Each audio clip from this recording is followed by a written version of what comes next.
Greetings everyone, this is Ehav Ever from the Chronicles of Ehav Ever, and today's video is going to be about the Torath Mosheh and Orthodox Jews and the idea of strict observance.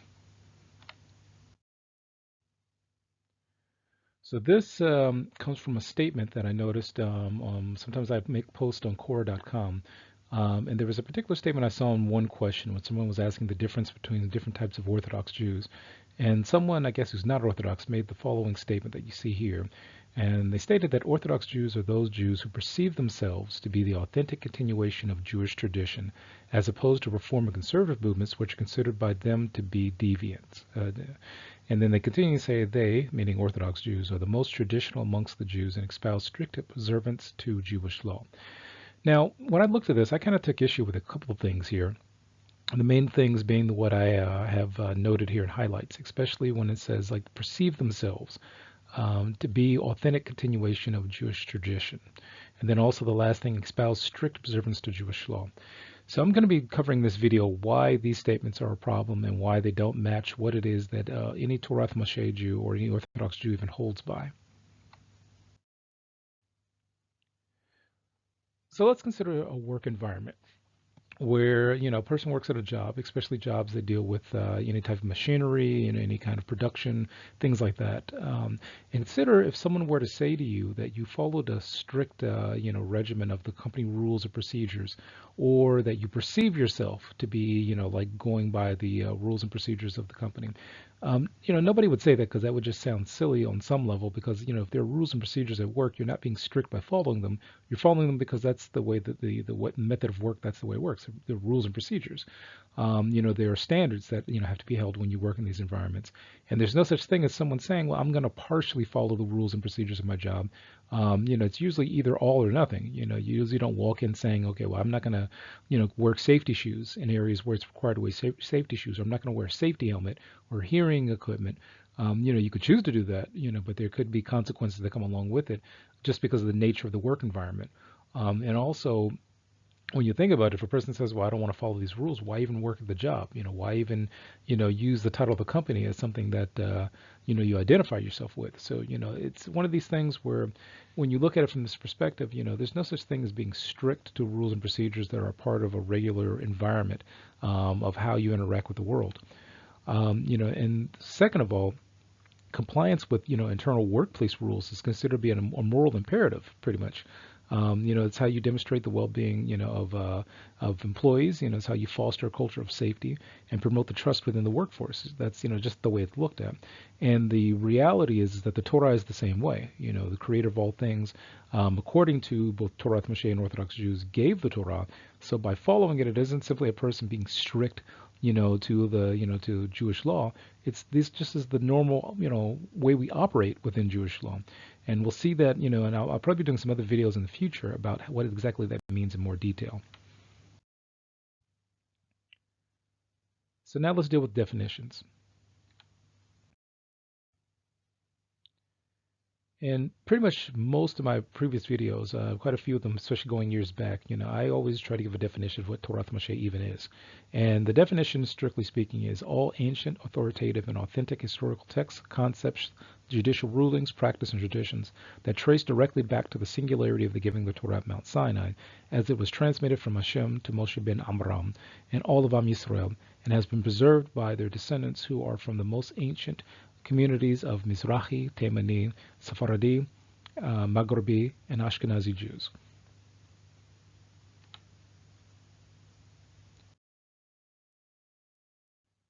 So what this means is the following. According to the written Torah and also the oral Torah and all of the oral histories passed down throughout the majority of Jewish history, the claim is made that at a certain point after the Creator of all things revealed himself to the people of Israel at Mount Sinai, as the traveling went on and before the death of Moshe ben Amram, essentially after, of course, the mass revelation that took place, that the written Torah is based upon the words of Hashem. So meaning that Hashem gave Moshe Rabbeinu exactly what to write, what events, should be included in it. What elements of it, were to be, like written in a certain way, the spacing, what histories of people or what names of people were to be involved, what things are written somewhat allegorically or metaphorically, and what things are written from a historical perspective. And, of course, what, commands and what mitzvot, we're supposed to be given to the people of Israel. All of this is included in the written Torah. And then there's, of course, there's an oral Torah to even understand and explain and even in practice how to do what's written in the written Torah. So there was a Torah that, was one Torah, both written and oral, meaning that the written text is a reminder of what was given orally initially. And then from there, there is an understanding that is oral of how to understand the Torah. So if this being the case, that the Torah was given the way that is claimed to be been given by both Torath, Mosheh, and Orthodox Jews, you have to kind of start at the very beginning of it. That basically the claim is that we have an ancestor who was named originally Avram ben Terach, meaning Avram, the son of Terach, whose name was eventually changed to Avraham ben Terach.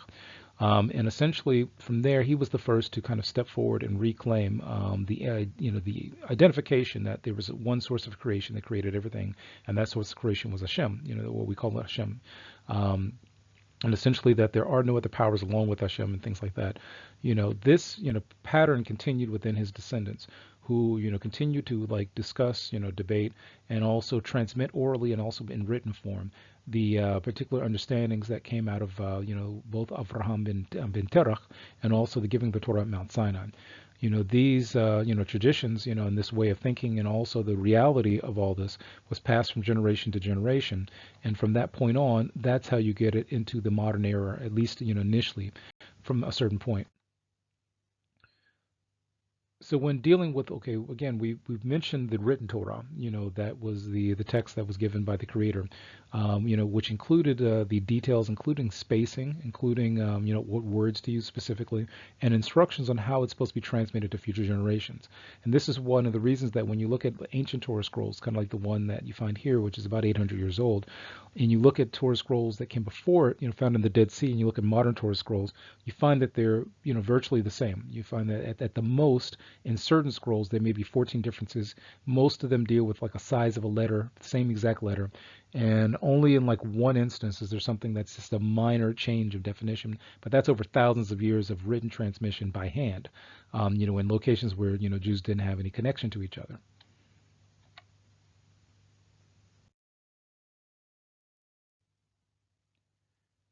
And this is one of the reasons that when you take a Torah scroll that was written in, let's say, Yemen or Iraq, or in Northern Africa, or in Asia, or in Europe, and go back to the oldest scrolls found there, you'll find that there's commonality between all of them.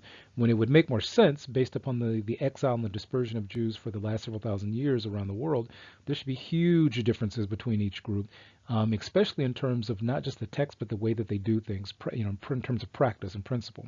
You should have huge, leaps, because again, if the event of the giving the Torah at Mount Sinai didn't happen, there'd be nothing to link every group together. For example, it would be nothing to say, okay, well, this is the correct way to write a Torah scroll. This is the correct way for these structures to happen. If you look at these scrolls, which some of them are several hundred years old, you look and notice that the structure in this one particular part that you see ahead of you is, pretty much the same.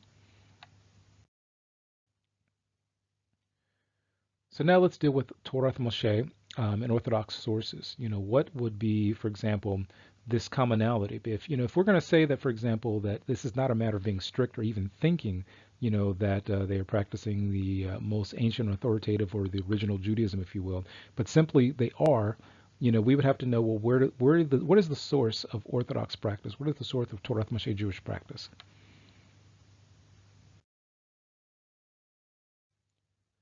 So the first source that we would have to look at is what the Torah tells us about how the leadership structure is supposed to be amongst Torath Mosheh Jews or Orthodox Jews. And that structure starts, for example, even before this point, but it starts at one point to be clearly defined in terms of the national sense in part of the Torah, which is called Shemot, Perek Yud Het, or Exodus 18. And essentially what it says is, وَأَتَا تَخَزَّى مِكُلْ هَعَام أَنْشَيْ حَيِّل يَرْئِي هَلُوهِمْ أَنْشَيْ أَمَثْ صُنْئِي فَلْسَغ وسمت عليهم سوري ألفين سوري مئات سوري خمسين سوري عشرات. So essentially what this describes is that Moshe Rabbeinu at one point was in a position where he was the only one judging, standing as a judge, a leader amongst all of Israel. There were other people there, but I guess, in a more official capacity, you could say, he was given instruction by his father-in-law that he should set up men who were leaders of 10, leaders of 50, leaders of 100, leaders of 1,000. This process still continues today, and it continues in the process of having rabbis as well as people who are known as the Mori or the Chacham of a community.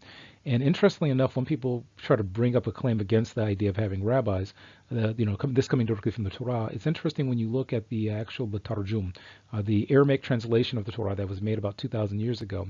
One of the words that's used when it says the Sarim, meaning the leaders of like tens, 50s, 100s, and thousands, the word actually used in the Aramaic Tarjum is Rabbaneh, or Rabbaneh, like Rabav or Rav, which is basically the word rabbi or Rav.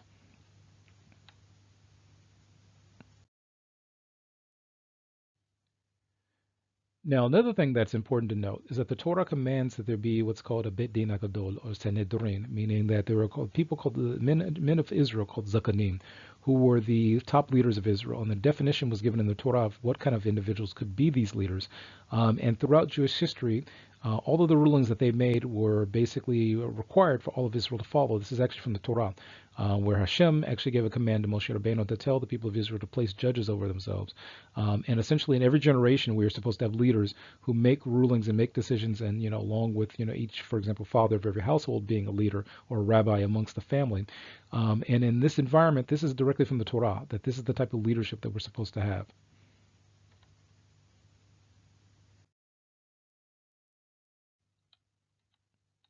Now, when dealing with these issues of the sources that the modern day Torath, Mosheh, and Orthodox Jews use, and a person not being able to really call it a strict observance of Jewish law, again, remember how we talked about earlier in the work environment. The work environment, there are rules, regulations of how work procedures and how work life is supposed to happen. The Talmud is the same way. The Talmud is the same thing as the same work procedures that you have for a job. Again, like I said before, no one goes into a job and say, "Oh, you're following the safety rules. Oh, you're being strict to the rules and regulations of your job." No, I'm following the regular practice of the job. So for example, when an Orthodox Jew needs to know exactly how to do the Torah, these are the kind of sources that we turn to. We turn to the Talmud. Why? Because the rulings and judgments and advice, the instruction of the previous Torah-based generations are found in these texts. For example, we don't go to some outside text that is outside of the spectrum of this because of the fact that this is the source. There is no other source. There is, for example, no source from, let's say, 2,000 years ago that's a reform movement source. There's no conservative movement source. There's no humanistic Judaism source. Those things didn't even exist back then. So there's no such thing as an Orthodox Jew, for example, holding on, or claiming to do something that's different. Orthodox Jew does what's exactly in these texts, which goes back thousands of years. So if one wants to make a claim, you'd have to make a claim, okay, well, the Orthodox are doing something different than all these texts, rather than what's actually in them.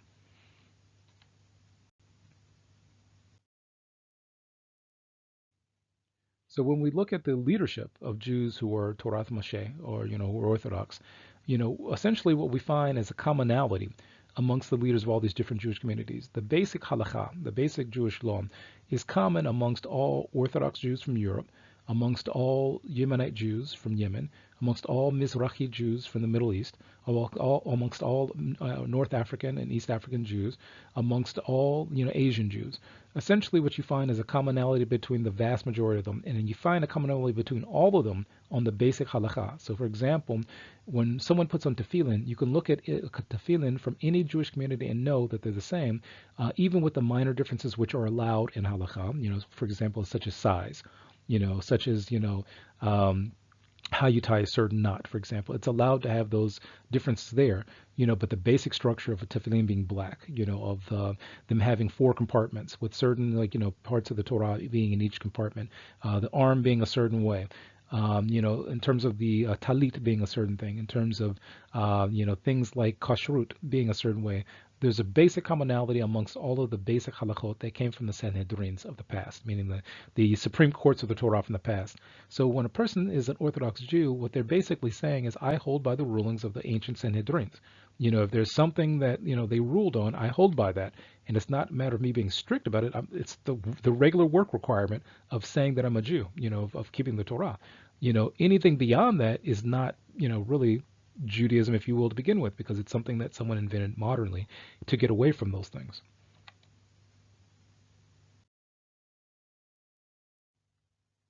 So another claim that's made within this line is that Jews who are Orthodox, are stuck in this kind of mold where they don't like move outside of anything, and they ignore, modernization or progressiveness. This is actually false also, because even if you go to the most Haredi Jew, the most the Jew that you see dressing, for example, in black clothing, the way certain Jews did in Europe, every single one of them, they modernize to what's acceptable according to the Torah and Halakha. And what you see here is kind of my take on how that modernization works when it's necessary. So, for example, one example that I gave on one of my answers in quorum was that pretty much every Orthodox Jew you can find would agree that there is that the telephone exists and that cell phones exist. And the vast majority of Orthodox Jews will use a telephone and also a cell phone when it's necessary. Now, where what may happen is someone may say, well, I'm not going to use a smartphone because there are certain things in the smartphone that I don't like. As an example, one group of Jews may say, well, I don't like the fact that there's access to certain non-Torah based things, like certain things on the internet on such a phone.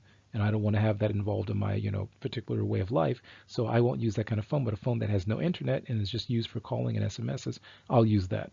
And that's what I stick by. There's some Jews who say, well, I'll use a smartphone, but only in this certain way. And it depends on what community they come from.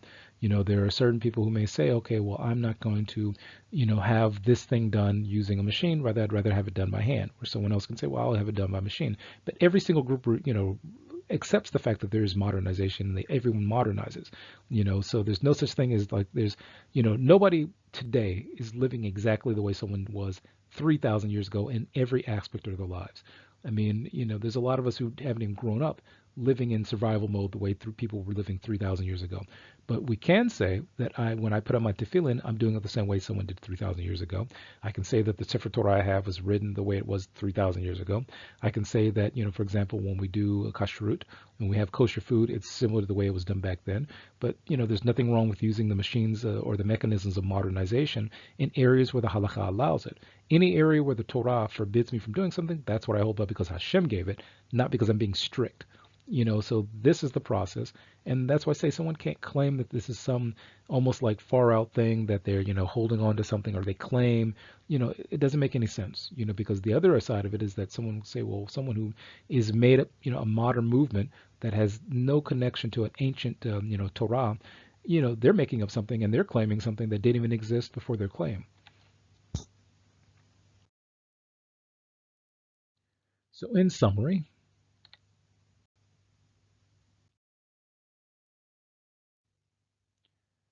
so this is one of the things I think it makes it very clear. And this is the process of how you get to modernized Torath Mosheh or Orthodox Jews. This is the path that it took. Because, for example, it'd be one thing if someone were to say that the only Jews who are real strict, supposedly, about keeping the Torah are only the Orthodox that are Haredi or Hasidic Jews. But the fact is that the same level of observance, the same seriousness, and the same claim about where the observance comes from is found amongst Middle Eastern Jews, North African Jews, Arabian Jews, and also Asian Jews. There's no disconnect there. There are minor differences based upon things that are called minhagim, or like cultural practices that are acceptable in the Torah in every area. But when it comes to the basic halakha, every group that you see here agrees on what the basic halakha is. Nobody debates that stuff. We may debate where we get the source from, but we don't debate that it exists and it came from a Sanhedrin. The minute that a Sanhedrin, or as we call it, a Bet Din HaGadol, or a Supreme Court of the Torah that existed in the land of Israel, the minute they ruled on something, we hold by it because of the fact that they are people who kept the will of the Creator, and our ancestors kept the will of the Creator. So that's one of the reasons that when you look at any Jewish group who deviates from that, if you go back further enough in their line, you'll find Jews that you could define as Orthodox Jews or Torath Mosheh Jews. The term Orthodox is something that just came up in Europe at a certain point, and most of the time it's considered to have been a slight to Jews who became the Torah from Jews who were trying to get away from the Torah, or trying to, step away from it as much as possible while at the same time claiming to be Jewish at the same time. So this is Ehav Ever from the Chronicles of Ehav Ever. Take care and bye.